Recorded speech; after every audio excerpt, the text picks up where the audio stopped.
The case featured in this episode has been researched using police records, court documents, witness statements, and the news. Listener discretion is advised. All parties mentioned are innocent until proven guilty, and all opinions are my own.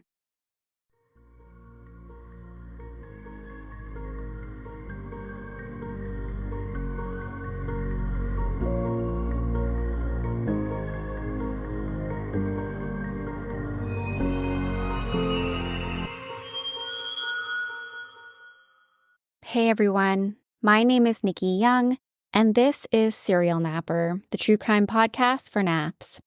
I'm back with another true crime story to lull you to sleep, or perhaps to give you nightmares. This is episode 2 of another season of Serial Nightmare, a Halloween series that I do every year for the month of October. So everything that I release this month will either be Halloween related or more on the spooky side, but of course, always true crime. Hidden deep within the desolate Chattahoochee National Forest sits the haunting remains of Corpsewood Manor, a hand-built brick mansion with a dark history. Its name, given by its former owner and builder, Dr. Charles Scudder, is ominous. Corpsewood Manor was supposed to be a sanctuary for Dr. Scudder and his partner, far removed from the chaos of their busy city lives. However, in December of 1982, their dreams of living a quiet life nestled away in the isolated woods would turn into a nightmare. The couple and their 2 beloved dogs would be brutally murdered during a botched robbery attempt. The grisly details of the crime shocked the local community and drew widespread media attention. However, the public narrative, it quickly spiraled into something much darker, as whispers about Dr. Scudder's interest in Satanism and sex parties came to light. Even today, as it sits in ruins, Corpsewood Manor has been a source of speculation and rumors about paranormal disturbances and dark entities that refuse to leave. It's said to be cursed, and in turn, anyone who dares to take even a brick from the crumbling mansion risks being damned. So, dim the lights, put your phone down, and listen to the story of Corpsewood Manor, the brutal night of terror experienced by its occupants, and the dark reputation that this location still holds to this day. So let's jump right in. Corpsewood Manor could only be dreamed up by a man just as unique as it is. Dr. Charles Scudder fits the bill. Born on October 6, 1926 in Wisconsin, Charles studied an array of subjects at Oberlin College, including zoology and languages. However, he ultimately decided to focus on pharmacology and earned a PhD in the field. While in college, he met his first wife, a woman named Helen Kilbourne Hazlett. However, it was a very brief marriage, lasting only a few years before they divorced.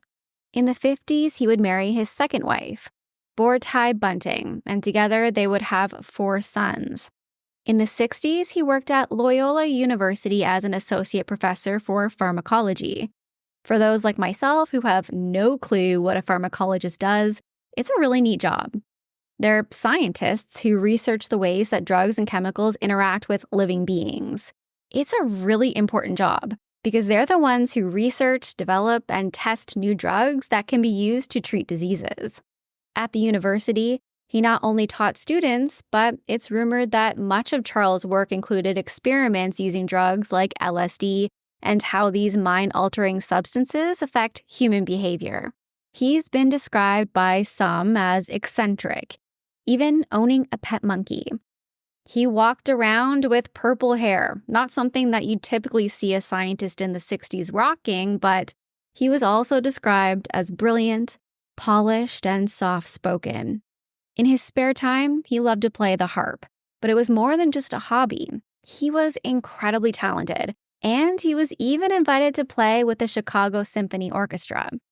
Charles lived in a mansion with his wife and children in Chicago. They had a housekeeper named Joseph Odom, and while Joseph was about 12 years younger than Charles, the two became particularly close. It was while Joseph was working for the family that Charles began to explore his sexuality more, realizing that he was actually interested in men. Still, he stayed in his marriage until his children were grown and moved out of the home before divorcing his wife. Now it was just Charles and Joseph living in this mansion in Chicago. They were an unlikely pair. Joseph had achieved a grade 5 education, yet he was more worldly than Charles was. He had experienced much more of life, and Charles found this to be captivating. As time went on, Charles became despondent with how his life and his career was going. He was tired of the mundane routine of living just to work and pay the bills. He was sick of the city, and he didn't want to just waste away, especially because that is exactly what he had seen happen with his neighbor, who basically disintegrated into, quote, an urban ghetto. In 1976, his mother died, and he received an inheritance, which would allow Charles to build the life that he had always wanted, far away from the stresses of the city. On his 50th birthday, he quit his job at the university, and he began looking for a new place to live, somewhere in the country where he and Joseph could call home. They wanted somewhere really private, secluded, surrounded by trees, and they settled on 40 acres of land located in the Chattahoochee National Forest in Georgia. While they built their dream mansion brick by brick, they enjoyed living in a camper on the property with their 2 dogs, Beelzebub and Arsenic. Charles documented the rebuilding of his life by penning an article in the April and May edition of Mother Earth News, where he wrote, quote, "After some soul-searching conversations with Joe, I decided that we really needed to find some place in hilly country with the glamour of 4 seasons, but without super cold winters, with a good supply of pure water and wood for heating and cooking, and most important, with a measure of isolation. After years of enduring the sensory overload of city life, I desperately wanted to be situated where I could neither see nor hear my neighbors." And honestly, yeah, same. The road leading to their new home would be called Dead Horse Road, and Charles would say it was because he had found a dead horse blocking the entrance when they first arrived at the property. I personally would have probably seen this as a bad omen and packed up and left. However, they did not. Actually, they kind of leaned into how eerie the property was. It was completely surrounded by trees that completely silenced any outside sound. But in the autumn, those same trees looked hauntingly bare. Charles felt like it was the perfect location to build his dream home, suitably named Corpsewood Manor. There was no running water or electricity at the property. They were basically living off the grid before it was cool. But this didn't stop the couple from hand-building their odd-looking house, which looked like a mini castle. Charles and Joseph constructed Corpsewood Manor by hand, laying 45,000 bricks, digging trenches, installing a drainage system, and an outhouse. During the first year, they built the first floor of the home, which allowed them to move out of their camper. This included a kitchen, a dining room, and a living room, so it wasn't anything crazy. During the second year, they built the second floor, which included 2 bedrooms, which was reachable by a circular stairwell. They installed stained glass, some featuring human skulls, and one which featured an image of a recognizable figure in the Church of Satan, a prophet called Baphomet. You've likely seen depictions of Baphomet before. He has the head of a goat, and he has a torch between his horns.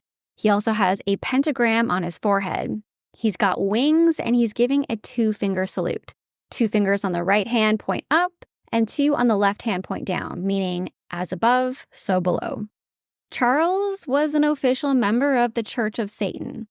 It's important to note here that those who are a part of the Church of Satan, they don't worship Satan. They're not Satanists. They don't worship Satan or any other kind of god. They're focused more on their own desires. And Charles really related to those beliefs, which is why he built Corpsewood Manor in the first place. The front of the home was adorned by a pink gargoyle, one of the only things that he brought with him from his old mansion in Chicago. It also had bright red doors over the gazebo. He loved Gothic design, so The whole manor was filled with occult items. There were 4 chimneys that stuck out of the manor, with each decorated with a pentacle. He also had several paintings that I guess you could say are kind of dark, including a portrait of himself where he was bound and bloody with what appeared to be bullet holes in his head. And this will become important in a little bit. It's rumored that when he left Loyola University, he took with him 2 human skulls, which he also used as decoration at Corpsewood Manor. And that's not all he took. It's alleged that he stole around 1,200 doses of LSD, which he would use during drug-fueled sex parties at the manor, but we're not quite there yet. I found that it was very different from anything I'd ever seen. It had the medieval look of a fortress. Some of the objects in the rooms, such as a human skull on the desk, miniature skulls across the professor's bed, the satanic pentacle, the skull window in one of the walls, the gargoyle-shaped mirror in the professor's bedroom, then the big gargoyle out front over the gazebo, the gargoyle faces and the pentacles on the chimneys and on the outbuildings. Made me know, and some of the books that was in the bookcase all pointed to satanic worship and to homosexual acts, which was all over the house and in the chicken house or playroom. Beside the brick home, Charles built a chemical outhouse, a well, a lake, and several outbuildings, including a 3-story chicken coop. Now, this was not your ordinary chicken coop. The first floor had what you might imagine, chickens and some food storage. The second floor was for canned goods, but it's also alleged this is where Charles kept some of his porn. The third floor, only accessible by a ladder, was called the Pink Room, and a whole lot of things went down in the Pink Room. This room was also known as their pleasure chamber, and this is where they would, I guess you could say, entertain guests. The Pink Room had pink curtains and linen. There were mattresses, sex toys, candles, and a guest book of names who had visited the Pink Room and what kind of things they enjoyed. As you can imagine, these 2 men moving into this small southern town and then building this strange brick building, it caught a lot of attention. People were very curious about what was happening deep in the forest at this property. So they had strangers pulling up, trying to catch a glimpse all the time. It really wasn't safe, especially for 2 gay men living together in the 70s in the South. At the entrance of their property, they put up a wooden sign that read, "Beware of the Thing." Some townfolk believed that this meant they had summoned a demon to patrol their property, but the Thing was more likely one of their large guard dogs, Beelzebub and Arseniath. Charles and Joseph tried to make friends with the townspeople, and generally they were very much liked. They would go into town a couple of times a month, and here they would often invite guests over to Corpsewood Manor for dinner and drinks. Joseph enjoyed cooking, while Charles enjoyed pouring glasses of their homemade wine. Sometimes after dinner, the party would continue over in the Pink Room, where there was more wine, drugs, and a judgment-free zone for people to live out their sexual fantasies. What happened in the Pink Room stayed in the Pink Room. It's pretty easy to see how rumors began to swirl about the 2 gay Satanists who hosted sex parties at their castle in the forest. How much of the rumors were true is difficult to say.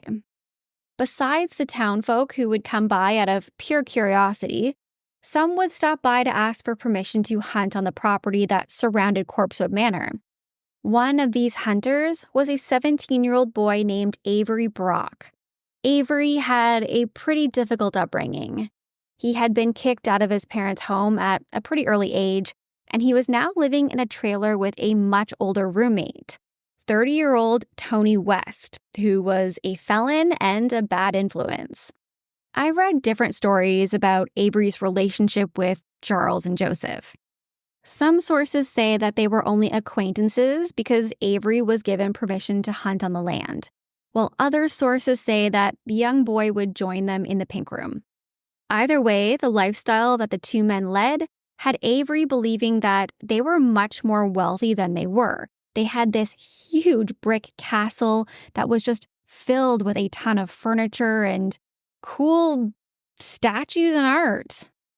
Truthfully, all of Charles' money was tied up in the property. Beyond that, he didn't have much.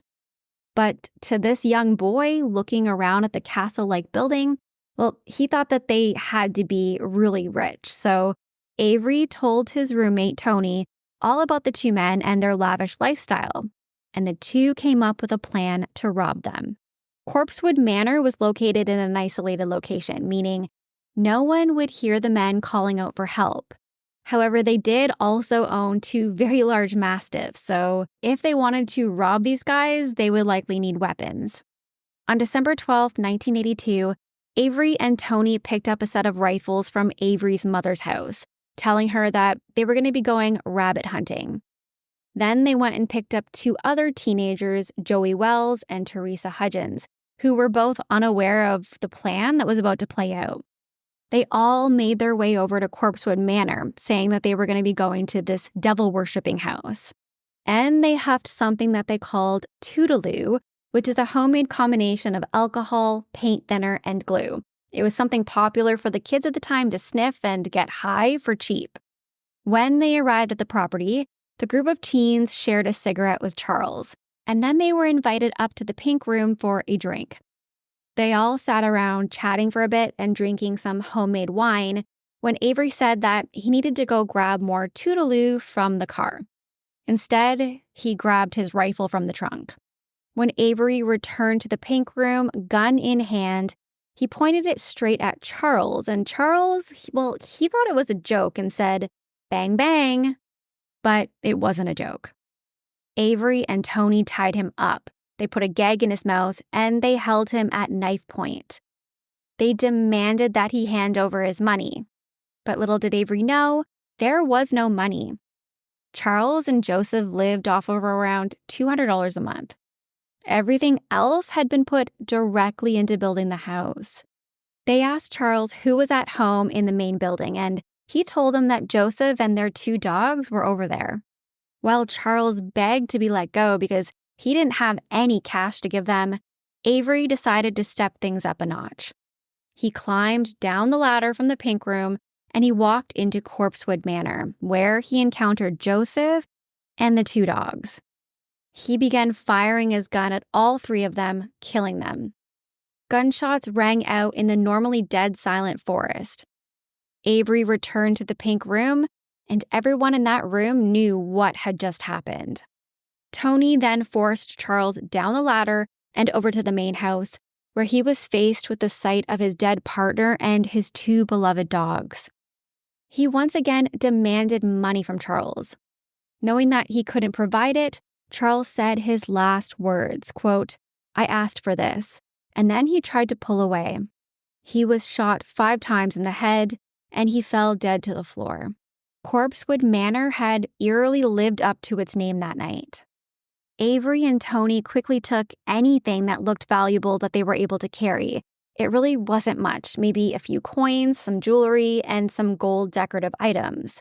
They tried to steal Charles's beloved golden harp, but it wouldn't fit in his Jeep, which they were now going to be using as a getaway car because the car that they brought there, it wasn't starting. The Jeep was not inconspicuous. It was quite unique, especially because it had white pentacles painted on its doors. While they used it to drive off the property to get away from the crime scene, the two men knew that they would have to find another vehicle soon. Avery and Tony threatened the other 2 teens that they would kill them if they had told anyone. Then they dropped them off at the trailer, and the 2 men tried to flee to Mexico. Well, at least that was the plan. They went back and forth between Mexico and Europe. Either way, they didn't get very far. The 2 men pulled the Jeep over at a rest stop just outside of Vicksburg, Mississippi. They had seen a man sitting in the front seat of a Toyota, which they had planned to steal. the man was a 26-year-old Navy lieutenant named Kirby Key Phelps. The plan was going to be to tie him to a tree while they made off with his vehicle. So they forced him out of the car at gunpoint and walked him over to a tree.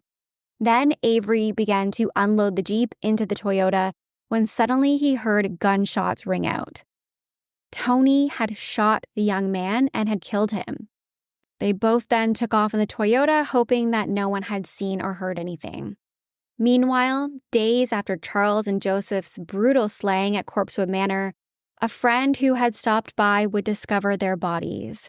What's truly shocking is the way that Charles's body was found. It looked just like the portrait of himself that he had hanging up in his house. He had a painting done not too long before he was murdered. It showed him with a gag in his mouth, bleeding from bullet holes to his head. So, had he predicted his own murder? When the police arrived on scene, they found the walls stained with blood. All of the beautiful furniture had been overturned and thrown about. There were bullet casings left all over the floor. The police weren't really sure what to make of Corpsewood Manor. It was nothing like they had ever seen before. The unusual design of this large brick castle-like building, the satanic statues and stained glass, the human skulls, and then the pink room above the chicken coop.